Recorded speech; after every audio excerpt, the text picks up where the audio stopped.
Now we are going to discuss the continuation of the domain model.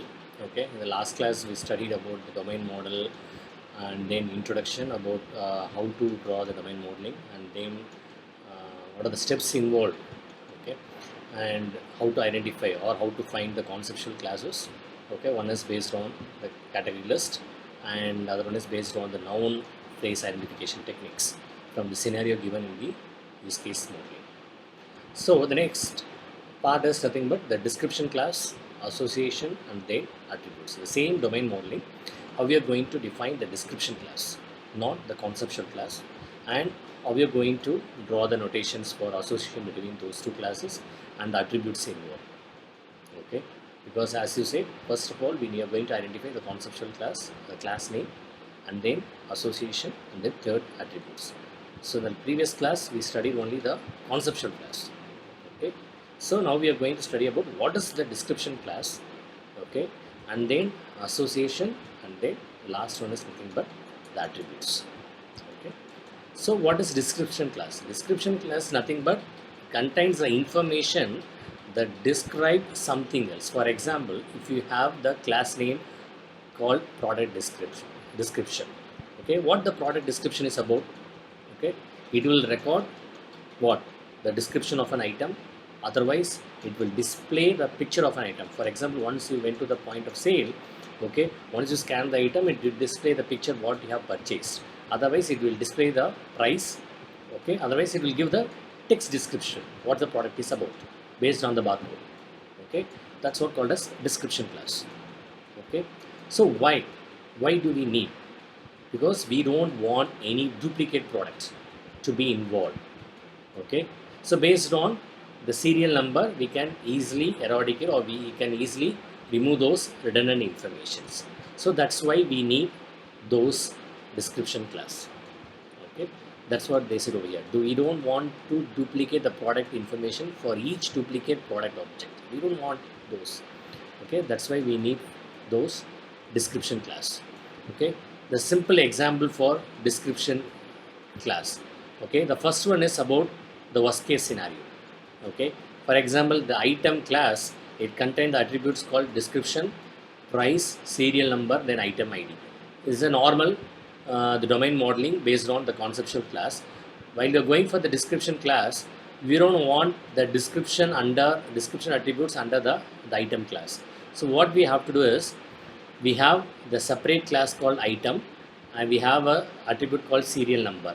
So each item described for each serial number, it have the product description. Okay, under the product description we got those description, price and then item ID.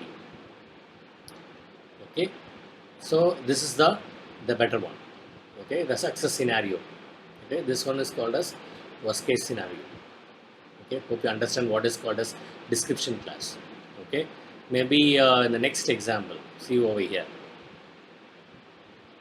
Hope you see over here, right? So the flight, each flight maybe have a scheduled date, the number and then time. Those flight it will flies to one called as airport. Okay, this flight flies to the airport, that is called maybe a destination. This they said this is called as worst case. The better one will be the flight at what date, what time. Okay, those flight can be described by some kind of description with a specific number. Okay, maybe while you are traveling with Indigo, okay, they said IN, okay, or ING 627, ING 547. So this flight number, okay, the scheduled date and then scheduled time. Okay, so this flight it will travel to this airport from maybe Chennai to Mumbai. Okay, this is called as airport, this is called as destination. So it will give a proper description about domain modeling. Okay, so the flight that can be described by the flight description. This flight will describe that what it will flights to where, with this airport. But this one the user or the stakeholder they will not understand clearly, but this one they will understand it very clearly. Okay, with the proper association, with the proper cardinality or proper multiplicity. Okay, this is what called as description classes. See over here, even when that flight is not scheduled that day, the flight description exists. Based on the number, we can easily identify this is what the flight is about. So in this date, this time, this flies on to this particular airport. It will give the detailed description. Okay.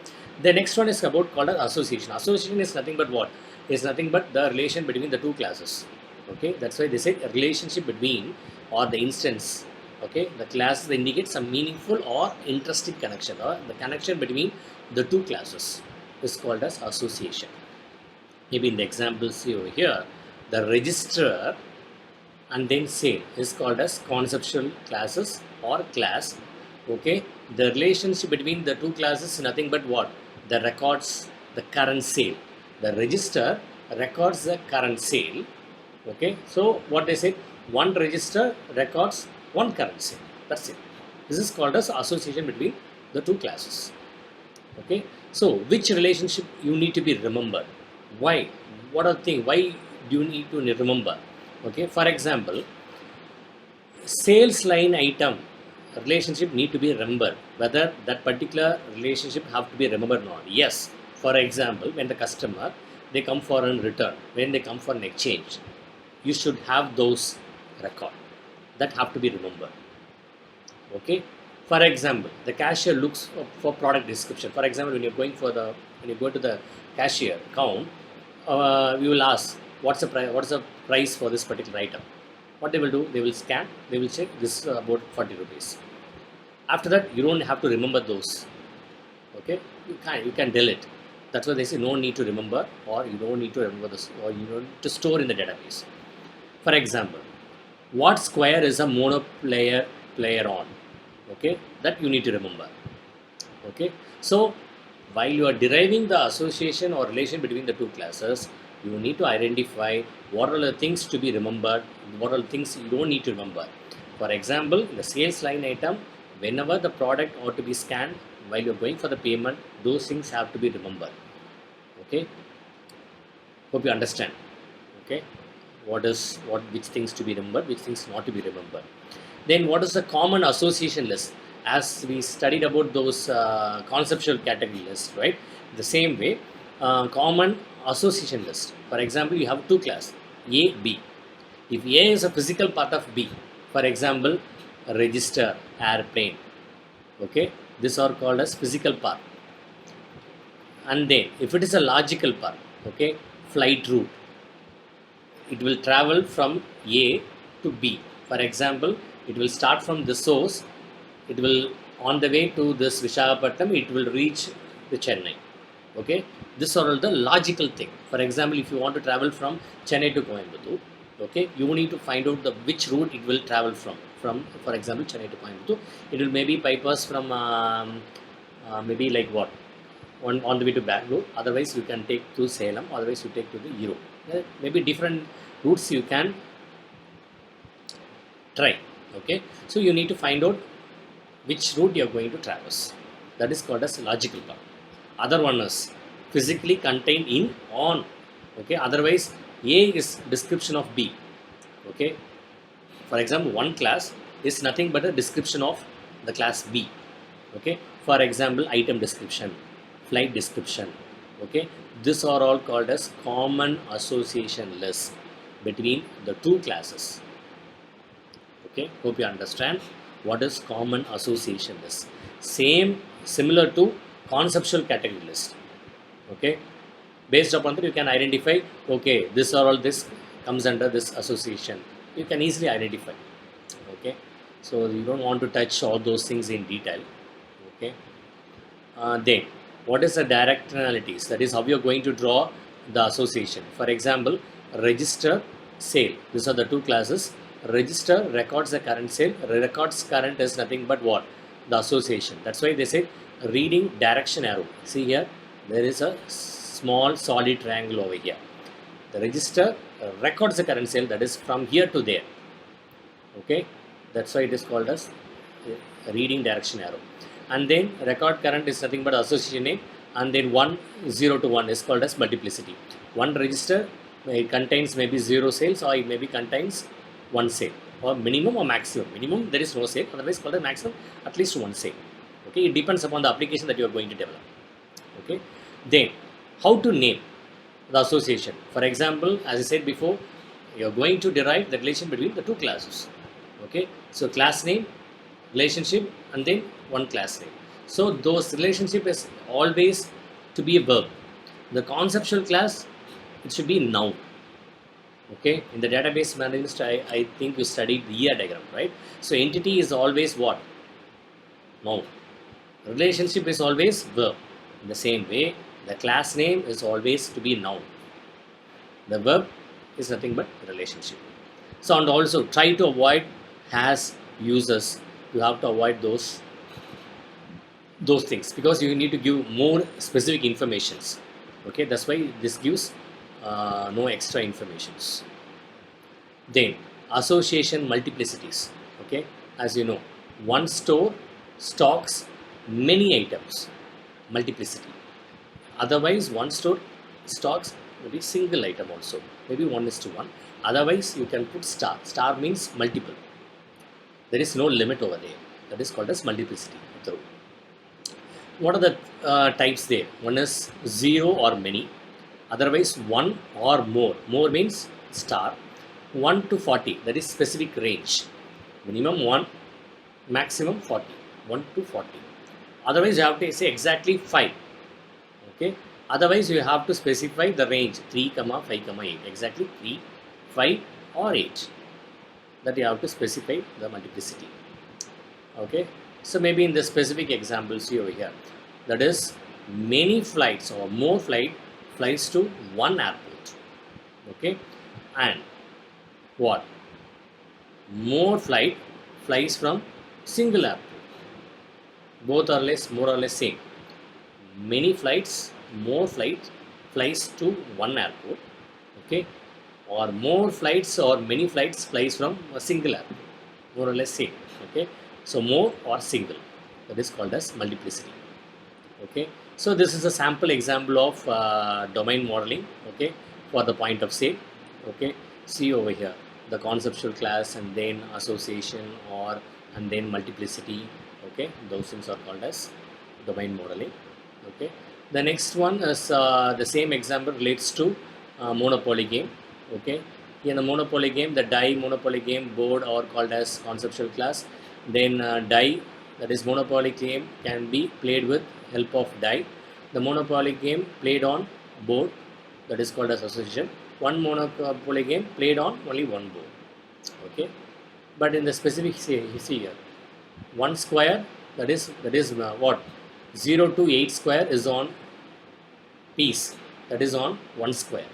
Okay, that's why 0, that is a minimum, maximum 8, 0 to 8, and then at least in one square. The last one is nothing but attribute. Attribute is nothing but what? The characteristics of an attribute. So that's why they said over here, that is characteristics or sales mean, like, for example, at which date, at which time that you have sell this particular item. Okay, that's a common attribute. Other one is called as derived attribute. Derived attribute can be notated by with the help of this slash. Okay, that is, you are going to find out the total value from, by comparing all those individual items. You can find out the total value. Okay, at how much the particular customer purchased the particular the supermarket. Okay, otherwise in the sample example I said before, like if you want to calculate the age from the given date of birth, you can easily find out the age. That is called as derived attributes. Okay, that's why the logical data value stored in object is nothing but attribute. It's otherwise called as characteristics. Okay, visibility, as you already like, visibility is nothing but what? There are three ways. One is public, protected, and then private. Public, visible to all. Protected, it will be visible to the like subsequent class. Private means it's not hide. It's not visible. It will be hide from all other subclass. Okay, that is, see over here, public, private. Okay, hope you understand what are those. And then derived attributes. So derived attribute, as we said over here, the same example. Okay, with three scenarios. One sales item, that is each sale line item, it will record a separate sale item sale. Separate item sale means single. Okay, but here Each sale line item, it will record group of same kind. For example, if you are going to find out the same kind, it will group, okay, it will record. That's why I say each sale item, line item can record group of the same kind of item. Otherwise, one is derived attributes, okay, that is called as derivable attributes. Okay, so the slash sign will be used for what? The derived attributes. Then, what are the attribute types? Okay, see over here. You should not use any not data type attribute. For example, the name is attribute. For example, cashier, they should have a name. For example, current register, maybe it's not comes under the attribute. You have to remove it. That's why they say it's a not a data type attribute. You have to remove it. And the better attribute is nothing but the cashier, okay, nothing name. The cashier uses a register that maybe has a register as a number. Okay, one cashier uses one register. So the attribute in a domain model, it should be a simple primitive data type. What is that? It should contain a boolean, date, number, string, time, phone number, ID number, postal code. These are all the attributes you can use. And also you have to avoid the non-data type relationship should have to be avoided. That can be expressed using the association class. Okay, that we have seen over here. Okay, these are the things that we have discussed today is like what is description class, and then what are association, okay, how to draw the association between the two classes, and then what are the multiplicities that are available, and then what is attribute, how you have to define the attributes in each and every class. Okay, hope you understand. So on the overall, the domain modeling, you have finding conceptual class, description class, then association, and then attributes. Okay, these are the concepts involved in the domain